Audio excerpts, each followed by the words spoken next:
Hello दोस्तों, स्वागत है आप सभी लोगों का एक नए वीडियो में। इस वीडियो में हम पढ़ेंगे बिहार बोर्ड मैट्रिक बोर्ड परीक्षा 2026 के लिए सब्जेक्ट विज्ञान के कुछ महत्वपूर्ण प्रश्नों को, जो आपके परीक्षा के दृष्टिकोण से बहुत ही महत्वपूर्ण हैं। तो आइए देखते हैं आज का पहला क्वेश्चन। आपका पहला क्वेश्चन है कि एक छड़ चुंबक को दो भागों में बांटने पर चुंबकीय ध्रुवों पर क्या प्रभाव पड़ता है। ऑप्शन है चुंबकीय ध्रुव अलग हो जाते हैं, चुंबकीय ध्रुव अलग नहीं होते हैं, चुंबकीय क्षेत्र शून्य हो जाता है, इनमें से कोई नहीं। तो बताएंगे कि क्या होगा इस प्रश्न का सही जवाब। इस प्रश्न का सही जवाब हो जाएगा ऑप्शन नंबर बी कि चुंबकीय ध्रुव अलग नहीं होते हैं। ऑप्शन नंबर बी इस प्रश्न का बिल्कुल सही जवाब है। अगला क्वेश्चन है कि चुंबकीय क्षेत्र चुंबक के ध्रुव पर होता है। ऑप्शन है अधिकतम, न्यूनतम, सामान्य, इनमें से कोई नहीं। तो इस प्रश्न का सही जवाब हो जाएगा ऑप्शन नंबर ए अधिकतम, यानी कि चुंबकीय क्षेत्र चुंबक के ध्रुव पर अधिकतम होता है।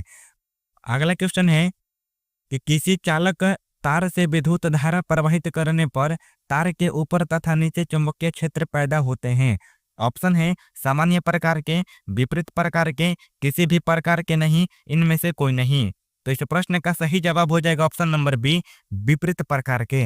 अगला क्वेश्चन है कि दाएं हाथ के अंगूठा नियम से अंगूठा किस दिशा को इंगित करता है। ऑप्शन है धारा की दिशा को, चुंबकीय क्षेत्र की दिशा को, ए और बी दोनों, इनमें से कोई नहीं। तो इस प्रश्न का सही जवाब हो जाएगा ऑप्शन नंबर ए धारा की दिशा को। अगला क्वेश्चन है कि किसी तल पर लंबवत विद्युत धारा प्रवाहित हो तो चुंबकीय क्षेत्र क्या निरूपित करेगा। ऑप्शन है वृत्ताकार क्षेत्र रेखाओं को, रैखिक क्षेत्र रेखाओं को, ए और बी दोनों को, इनमें से कोई नहीं। तो इस प्रश्न का सही जवाब हो जाएगा ऑप्शन नंबर ए वृत्ताकार क्षेत्र रेखाओं को। अगला क्वेश्चन है कि अगर लंबवत धारा ऊपर से नीचे बहती है तो क्षेत्र रेखाओं की दिशा क्या होगी। ऑप्शन है घड़ी के सुई के घूमने की विपरीत दिशा में होगी, घड़ी के सुई के घूमने की दिशा में होगी, किसी भी दिशा में होगी, इनमें से कोई नहीं। तो बताएंगे कि क्या होगा इस प्रश्न का सही जवाब। इसका सही जवाब हो जाएगा ऑप्शन नंबर ए घड़ी के सुई के घूमने की विपरीत दिशा में होगी। अगला क्वेश्चन है कि विभक्त वलय का उपयोग किस उपकरण में किया जाता है। ऑप्शन है विद्युत मोटर में, विद्युत जनित्र में, एमीटर में, गैल्वेनोमीटर में। तो इस प्रश्न का सही जवाब हो जाएगा ऑप्शन नंबर ए विद्युत मोटर में। अगला क्वेश्चन है कि यदि एक लंबी चुंबक को 3 भागों में काट दिया जाए तो उसमें ध्रुवों की कुल संख्या हो जाएगी। ऑप्शन है 2, 3, 4, 6।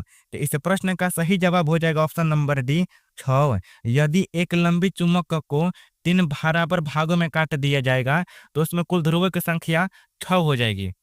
पहला ध्रुव ये वाला हो जाएगा, दूसरा ध्रुव ये, तीसरा ध्रुव ये, चौथा ध्रुव ये, और पांचवा ध्रुव ये वाला, और छठा लास्ट में ये वाला ध्रुव हो जाएगा। इस प्रकार कुल ध्रुवों की संख्या 6 हो जाएगी। ऑप्शन नंबर डी बिल्कुल सही जवाब है। अगला क्वेश्चन है कि इनमें कौन एक दूसरे से अलग है। ऑप्शन है जूल, किलोवाट, घंटा, अर्ग, वाट। तो इस प्रश्न का सही जवाब हो जाएगा ऑप्शन नंबर डी वाट। अगला क्वेश्चन है कि विद्युत ऊर्जा का व्यवहारिक मात्रक क्या है। ऑप्शन है वाट, वाट प्रति घंटा, यूनिट, इनमें से कोई नहीं। तो इस प्रश्न का सही जवाब हो जाएगा ऑप्शन नंबर सी यूनिट। अगला क्वेश्चन है कि किसी वृत्ताकार कुंडली में फेरों की संख्या बढ़ा दी जाए और विद्युत धारा प्रवाहित की जाए तो उत्पन्न चुंबकीय क्षेत्र का परिमाण होगा। ऑप्शन है एक फेरे की अपेक्षा कम होगा, बढ़ जाएगा, पूर्ववत रहेगा, विपरीत दिशा में होगा। तो इस प्रश्न का सही जवाब हो जाएगा ऑप्शन नंबर बी बढ़ जाएगा। अगला क्वेश्चन है कि मधुमक्खी के उदर में किस प्रकार का क्रिस्टल पाया जाता है। ऑप्शन है मैग्नेटाइट, कैल्शियम कार्बोनेट, खुरिया, इनमें से कोई नहीं। तो इस प्रश्न का सही जवाब हो जाएगा option number A magnetite.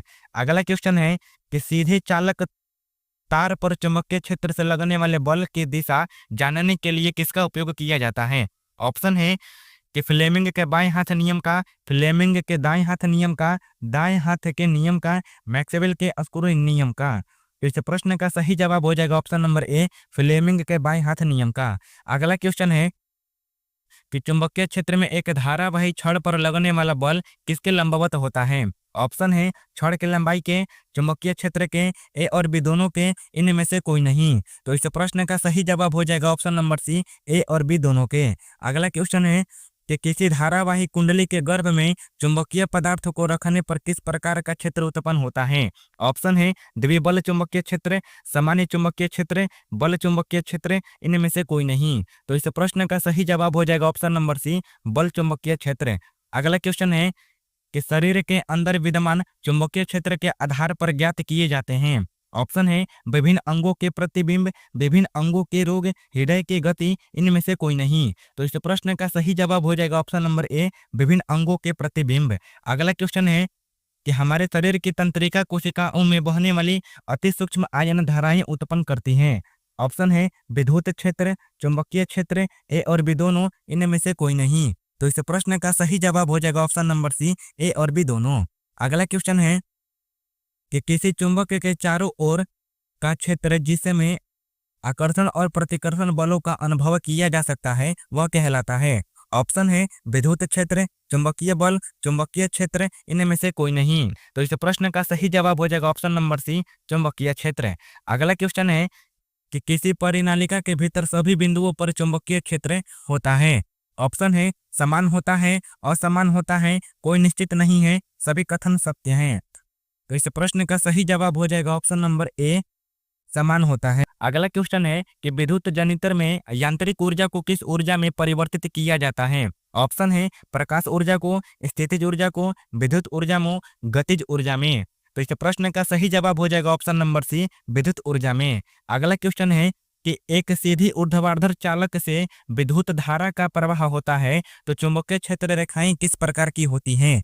Option है सकेंद्रित, वृत्ताकार के, समानांतर के, किसी भी आकार की, सभी कथन सत्य हैं। तो इस प्रश्न का सही जवाब हो जाएगा ऑप्शन नंबर ए, सकेंद्रित वृत्ताकार के। अगला क्वेश्चन है कि फ्लेमिंग के दाएं हथेली के नियम से पता किया जा सकता है।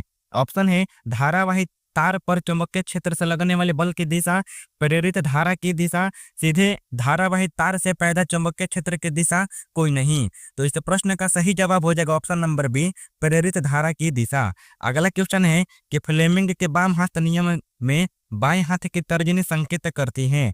ऑप्शन है चालक पर आरोपित विद्युत बल की दिशा, चुंबकीय क्षेत्र की दिशा, चालक में प्रवाहित विद्युत धारा की दिशा, इनमें से कोई नहीं। तो इस प्रश्न का सही जवाब हो जाएगा ऑप्शन नंबर बी, चुंबकीय क्षेत्र की दिशा। अगला क्वेश्चन है कि किसी प्रोटॉन का निम्नलिखित में से कौन सा गुण किसी चुंबकीय क्षेत्र में गति करते समय परिवर्तित हो जाता है। ऑप्शन है द्रव्यमान एवं वेग, चाल एवं संवेग, वेग एवं संवेग, इनमें से कोई नहीं। तो इस प्रश्न का सही जवाब हो जाएगा ऑप्शन नंबर सी, वेग एवं संवेग। अगला क्वेश्चन है कि विद्युत हीटर काम करता है। ऑप्शन है धारा के ऊष्मीय प्रभाव पर, धारा के चुंबकीय प्रभाव पर, धारा के रासायनिक प्रभाव पर, किसी पर भी। तो इस प्रश्न का सही जवाब हो जाएगा ऑप्शन नंबर ए, धारा के ऊष्मीय प्रभाव पर। अगला क्वेश्चन है यदि किसी नरम लोहे को धारावाही कुंडली के गर्भ में रख दिया जाए तो क्या बनता है। ऑप्शन है सामान्य चुंबक, विद्युत चुंबक, कोई चुंबक नहीं बनेगा, इनमें से कोई नहीं। तो इस प्रश्न का सही जवाब हो जाएगा ऑप्शन नंबर ए, सामान्य चुंबक। अगला क्वेश्चन है कि 1 किलोवाट घंटा तुल्य है। ऑप्शन है 3600 जूल का, 3.6 × 10⁻6 जूल का, 36 × 10⁻6 जूल का, 36 जूल का। तो इस प्रश्न का सही जवाब हो जाएगा ऑप्शन नंबर बी, 3.6 × 10⁻6 जूल का। अगला क्वेश्चन है कि चुंबकीय क्षेत्र रेखाओं की निकटता बताती है।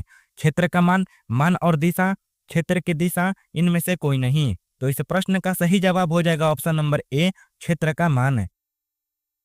अगला क्वेश्चन है कि किसी चालक तार को चुंबकीय क्षेत्र में चलाने पर उसके सिरों के बीच विभवांतर पैदा होने की घटना कहलाती है। ऑप्शन है चुंबकीय प्रेरण, विद्युत प्रेरण, विद्युत चुंबकीय प्रेरण, इनमें से कोई नहीं। तो इस प्रश्न का सही जवाब हो जाएगा ऑप्शन नंबर बी, विद्युत प्रेरण।